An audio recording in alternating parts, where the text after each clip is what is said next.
Tanto el plumín Stub como el itálico se diferencian con el resto por su punta recta. Por otro lado, el plumín Music se diferencia por ser más ancho y alargado. Cada plumín ofrece experiencias distintas. Punta recta con los bordes redondos, que facilitan el cambio de dirección sin resistencia. Este diseño permite obtener variaciones en la anchura de la escritura según la dirección del trazo, verticales anchos y horizontales estrechos.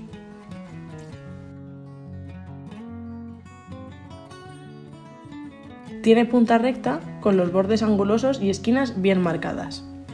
La única complicación que tienen los puntos oblicuos es que hay que apoyar bien los dos iridios de la pluma contra el papel y no rotar el plumín mientras se escribe. Punta ancha y alargada. Su variación en el trazo facilita la escritura musical caracterizada por las líneas horizontales estrechas y verticales más anchas. Permite un flujo de tinta más generoso que el itálico.